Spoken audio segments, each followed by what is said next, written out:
शनिवार के दिन जो पीपल के वृक्ष में सरसों के तेल का दीप लगाता है उसको शनि कभी परेशान नहीं करता। एक बात हमेशा ध्यान रखिएगा, मान लो अगर कोई भारी रोग ऐसा शनि महाराज के कारण हो गया हो, अच्छे काम करते करते उल्टे हो रहे हैं, होते हैं किसी किसी के साथ में, विपरीत परिस्थितियां आ जाती है, अच्छा करने जाओ बुरा हो जाता है, अच्छा कर्म करने जाओ बुरा हो जाता है। तो पीपल के वृक्ष की जो छाल होती है, छाल देखिए, पीपल के वृक्ष में जो छाल लगी होती है, उस छाल को घिसकर चंदन बनाकर भगवान शंकर का स्नान कराकर, अभिषेक कराकर, पूजन कराने के बाद में पिपलेश्वर महादेव का नाम लेकर, कौन से महादेव? पिपलेश्वर महादेव का नाम लेकर वो जो घिसी हुई छाल होती है उस छाल का तिलक भगवान शंकर को लगा लो और उसी का थोड़ा सा भाग अपने कंठ पर, मस्तक पर लगाना प्रारंभ कर दो। धीरे धीरे जो विपरीत दशा है वो सुधरना प्रारंभ हो जाती है। पर नाम याद रखना, पिपलेश्वर, जम के बोलिए, पिपलेश्वर महादेव भगवान शंकर का एक अवतार है, पिपलाद अवतार। पिपलाद अवतार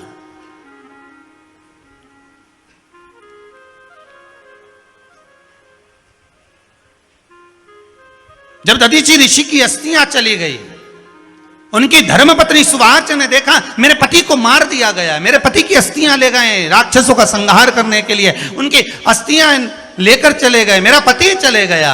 सुवाच गर्व से थी, मरना चाहती थी, प्राण छोड़ना चाहती थी। शिव जी ने देखा ये तो अग्नि के ऊपर चढ़कर अपनी देह त्याग रही। शंकर भगवान ने आकर कहा रुक जा सुवाच, रुको, तुम्हारे गर्भ में बच्चा है, तुम्हारे गर्भ में बच्चा है, वो बच्चा मर जाएगा। अब इस बच्चे को जन्म देकर भी क्या करूंगी? नहीं पिपली, तुम्हारे गर्भ में जो बच्चा है वो महाज्ञानी है, तुमने मुझसे प्रसाद के रूप में मांगा था, कहा था शिव जैसा पुत्र होना चाहिए, तो क्या तुम शंकर को नष्ट कर दोगे? मैं शंकर को जन्म दूंगी। सुवाच ने 2 पत्थर उठाए, अपने गर्भ पर मारना प्रारंभ करा, गर्भ पर मारा, बच्चे ने जन्म लिया। बच्चा 7 महीने का था। उस बच्चे को उठाकर पीपल के कोटर में रख दिया। पीपल की कोटर, एक गिलहरी पीपल के फल को लेकर आती थी, पिपलाद के मुंह में देती थी। शिव का एक अवतार, इसलिए शंकर का नाम ही पिपलेश्वर महादेव। शिव का एक अवतार पिपलाद के रूप में हुआ है। तुम क्यों चिंता करती हो? तुम चिंता मत करो, तुम्हारा पुत्र जन्म दो तुम। और दिया धन सुवाच ने, उसके बाद प्राणों को त्यागा। और उस पीपल में बच्चा रहता है, उसका भरण पोषण करने वाला मेरा देवाधिदेव महादेव है। अगर जन्म उसने दिया है तो मृत्यु भी वो देगा। अगर तुमको कुछ ज्ञान दिया है तो अच्छी जगह पर भी वही पहुंचाएगा। आप जो अभिलाषा लेकर आते हैं, बच्चे कहते हैं हमारी नौकरी नहीं है, सर्विस नहीं है, हम इस कॉलेज में पढ़ना चाहते हैं, हम इस जगह जाना चाहते हैं, हम इस पद पर जाना चाहते हैं, बस इतना याद रखना, तुम्हारा भाग्य बुरा नहीं होता। कभी भी याद रखना, संसार में जिसको भगवान ने जन्म दिया उसकी किस्मत कभी बेकार नहीं हो सकती। अगर भगवान तुम्हारी किस्मत बेकार होती तो जानवर बनाकर पैदा करता, इंसान बनाकर नहीं। किस्मत अच्छी थी इसलिए इंसान बनकर पैदा हुआ, जानवर बनाकर पैदा नहीं करा। अगर तुम्हारी किस्मत अच्छी थी इसलिए मनुष्य बनकर पैदा हुए हो, इंसान बनकर पैदा हुए हो, मानव बनकर पैदा हुए हो। भगवान को दोष मत देना कि भगवान ने किस्मत बेकार दी है। भगवान ने किस्मत अच्छी बनाई है इसलिए तुझे मृत्यु लोक में जन्म दिया। भगवान ने भाग्य अच्छा बनाया इसलिए तुझे शिव महापुराण की कथा सुनने का मौका दिया, नहीं तो भाग्य में नहीं होती तो कहां से मिल जाती। किस्मत अच्छी है तो भगवान फिर नौकरी भी लगाएगा, धंधा भी करवाएगा, सर्विस भी कराएगा, विवाह भी करेगा, शादी भी करेगा, मकान भी बनाएगा, जायदाद भी देगा, संतान भी देगा। उसने दिया है पेट तो भरेगा वही। हम काय को अपने माथे पर ले, मैंने इतनी पढ़ाई कर ली, मैं इंजीनियर हो गया, मैं ये बन गया, मैंने तो ये कर लिया, उसके बाद भी मैं घर में बैठा हूं, मेरा छोरा घर में बैठा, इतना पढ़ने के बाद बैठा। जन्म उसने दिया है, भाग्य उसका है, किस्मत उसकी है, तो कहो उसको कि शंकर का भजन कर, मंथन करे, मक्खन निकलेगा और घी भी जरूर बनेगा। हारना मती, जब तेरे 3.5 करोड़ बार, गिनती मत करना, गिनती वो करेगा। तू तो भज, तू कुबेरेश्वर का स्मरण कर, तू महाकाल का स्मरण कर, तू काशी विश्वनाथ का स्मरण कर, तू महाकाल राजा का स्मरण करके तो देख, शिव का भजन कर। 1 लोटा पानी ले जाकर रोज चढ़ा शंकर जी के मंदिर में, जा। शिव से भजन करने में क्या देरी, नहीं जा सकता शिव मंदिर में जाने में। बच्चों को अगर शर्म आती हो तो बेलपत्री के पेड़ के नीचे पानी चढ़ाया, वो भी नहीं कर सकता तो पीपल के पेड़ के नीचे चढ़ाया, वो भी नहीं कर सकता तो आंवले के पेड़ के नीचे चढ़ाया। पर कहीं जुड़ तो सरी, एक बार साध तो सरी, पकड़ने का प्रयास तो करो परमात्मा को। तुम भगवान को एक बार पकड़ लो, फिर परमात्मा नहीं छोड़ता। पूतना आज शनिवार का दिन है, जिस दिन अपन इस दरिद्रता से मिलने के लिए पीपल के पेड़ के नीचे आए हैं। हिंदू धर्म में ये दिन पीपल के वृक्ष के लिए पूजनीय होगा।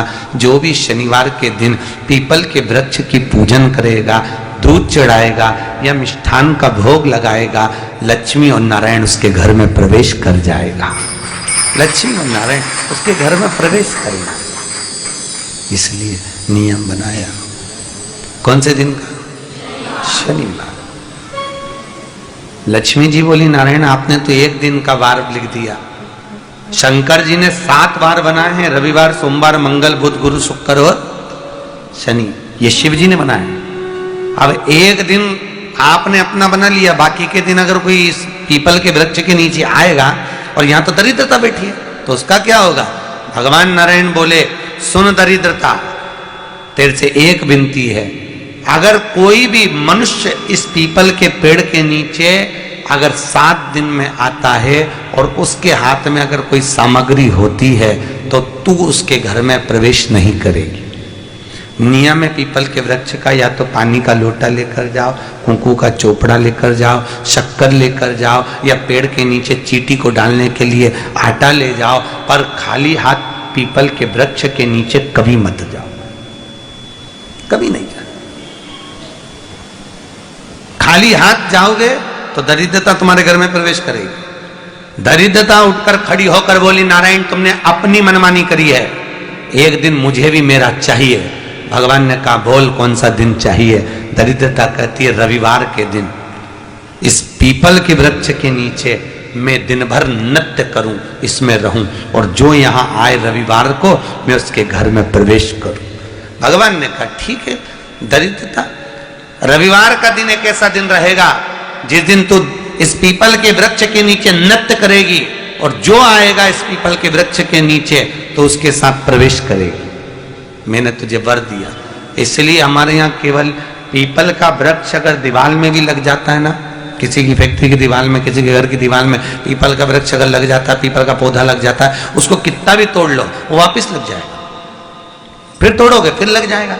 अगर पीपल के पौधे को तोड़ना है तो केवल रविवार का दिन एक नींबू, एक मिर्ची और बमूल का कांटा, ये 3 चीजें रखने के बाद में आधे घंटे बाद रविवार के दिन पीपल के पेड़ को उखाड़ कर फेंक दो। दूसरी बार कभी पीपल दीवार में लगता ही नहीं, कभी नहीं लग सकता। केवल एक रविवार का, केवल एक संडे, इतवार का। घर में दीवारों पर अगर पीपल लग भी गया है, इसलिए पीपल के वृक्ष को उखाड़ने का, अगर घर में पीपल लगा हुआ है या पीपल का पौधा हमारे घर में लग गया, उसको उतारना, निकालना, लगाना, तो पीपल के वृक्ष को अगर निकाला जाता है तो रविवार के दिन, और अगर पीपल के वृक्ष को कहीं लगाया जाता है तो सोमवार के दिन या मंगलवार के दिन, बुधवार के दिन, इन दिनों में लगा सकते पीपल के वृक्ष कहीं लगाना। शनिवार का दिन एक ऐसा दिन होता है जिस दिन पीपल के वृक्ष को कहीं जाकर लगाया नहीं जाता, क्योंकि शनिवार के दिन पीपल के वृक्ष के नीचे लक्ष्मी रहती है। हम अपने हाथों से अगर पीपल का वृक्ष किसी दूसरी जगह पर शनिवार को रोपित करते हैं तो हमारे घर की लक्ष्मी अपने घर से छिन्न होकर चली जाती है। इसलिए शनिवार के दिन पीपल लगाया नहीं जाता, किसी के घर जाकर उसको वापस पलटा नहीं जाता। लग गया उसको डाल। प्रभु मेरी धर्म पत्नी को कहाँ रखूं आप बताओ? वो तो जहां यज्ञ होता है, अनुष्ठान होता है, दान होता है, पुण्य होता है, सत्कर्म होता है, वहां जाने को तैयार नहीं। अब करूं क्या? भगवान ने बोला, एक काम करो। दुर्वासा जी बोले, जिसके यहाँ रात्रि में बर्तन झूठे पड़े रहते हो, उसके घर में इस दरिद्रता को लेकर तुम प्रवेश कर जाना। जिसके यहां रात्रि में बर्तन झूठे पड़े हो वहां लेकर प्रवेश कर जाओ। दूसरी जगह दुर्वासा जी बोले, जो स्त्री घर में दोपहर के समय पर सो रही हो उसके घर में इसको लेकर प्रवेश कर जाइए। जो स्त्री दोपहर के समय में घर पर सो रही हो इस दरिद्रता को लेकर प्रवेश कर जाइए। तीसरा, जिसके यहां पर दरवाजे पर कांटे वाले पौधे लगे हों उस घर में इस दरिद्रता को लेकर प्रवेश कर जाइएगा। दरिद्रता, कितनी सुंदर बात कही है। दाता और विधाता, कौन कौन? दाता और विधाता। लक्ष्मी और दरिद्रता के सगे भाई हैं। कौन कौन? दाता और विधाता। दाता को फिटकरी प्रिय है, विधाता को नमक प्रिय है। ये दोनों हमेशा लक्ष्मी को और दरिद्रता को दोनों को समझाते थे, दोनों में प्रेम बढ़ाते थे। आज भी हिंदू धर्म की रीति है। यहां तो ठीक है, जिसके यहां पर भी अगर थोड़ी सी भी परेशानी होती है, थोड़ा सा क्लेश होता है, अशांति होती है, लक्ष्मी नहीं टिक रही हो, काम नहीं बन रहे हो, बहुत प्रयास करा जा रहा हो और हमारा कार्य नहीं होता, तो क्या करते हैं? फिटकरी और नमक को पानी में डाल देते हैं और घर में पोछा लगा देते हैं। आप लोगों ने आजकल फेसबुक पे भी पढ़ा होगा, व्हाट्सएप पे भी पढ़ा होगा। तो क्यों लिखा उसमें? उसका कारण ही केवल ये है कि दाता और विधाता की प्रियता उसमें। माता ख्याति के जो 4 बच्चे हुए, इसमें जो 2 लड़के हैं दाता और विधाता, उसकी प्रियता उसकी पूर्णता उस। अब दुर्वासा जी बोले अपनी धर्म पत्नी को वहां लेकर, जहां कांटेदार पौधे लगे हों वहां पर लेकर प्रवेश कर जाइए। कांटेदार पौधों में उस दरिद्रता का निवास हो गया। कितना विचित्र कथा यहां वर्णन करी है। श्रीमद् भागवत के अंतर्गत जो वर्णन किया कि मृत्यु निश्चित है। जल की डिब्बी ले लो, 21 बार उतारो। जहां जंगल में, वन में, किसी बगीचे में कोई नहीं हो, किसी भी पेड़ के नीचे इतना खड्डा करके काजल के डिब्बी को काशी विश्वनाथ का नाम लेकर दबा दो और मिट्टी डाल दो। जिंदगी में कभी शनि परेशान नहीं कर सकता, कभी भी, पूरे जीवन में कभी शनि परेशान नहीं कर। इसलिए कहते हैं दुनिया को शनि लगे और शनि को शंकर लगे। शनि को सारे नगर के लोग काशी चले। काशी जानते हो ना, अभिमुक्त नगरी काशी, मोक्ष नगरी काशी। माता पार्वती जी ने शिव जी से केवल 2 वर मांगे थे, केवल 2 वर माता पार्वती ने मांगे शंकर भगवान से। पहला वर माता पार्वती ने शिव जी से मांगा था, भोलेनाथ वर दीजिए कि जिस पति पत्नी में आपस में झगड़ा हो उसमें प्रेम बढ़े। भगवान शिव ने कहा तथास्तु। आज भी नियम है, पति और पत्नी अगर आपस में झगड़ा करते हैं तो उनमें प्रेम बढ़ता है। तुम देखना, अच्छा प्रैक्टिकल करके देखना। पति झगड़ा करके चले जाए ऑफिस, दुकान, तो वहां से आते से ही पूछेगा, क्यों रे तेरी मम्मी कहाँ है? तुरंत पूछे। इतना झगड़ा करके गया है तो पूछे ही मत कि पत्नी कहाँ है, पर आते से ही पूछेगा कहाँ है। और माता पार्वती ने दूसरा वर मांगा, भोलेनाथ जी वर दीजिए कि काशी में जो मरेगा उसको गुरु मंत्र आपको देना पड़ेगा। शंकर भगवान ने कहा, पार्वती कैसी मूर्खों की तरह बात करती है, काशी में मरने वाले को गुरु मंत्र मैं दूं, ये कैसे हो सकता? कैसे होगा? ये हो नहीं सकता, ये कभी नहीं होगा। पार्वती जी बोली, जिद पे अड़ गई माता पार्वती ने। भोजन करना बंद कर दिया, पानी पीना बंद कर दिया, कुछ ग्रहण ही नहीं करती माता पार्वती। शिव जी को लगा कि ये प्राणों को त्याग देगी।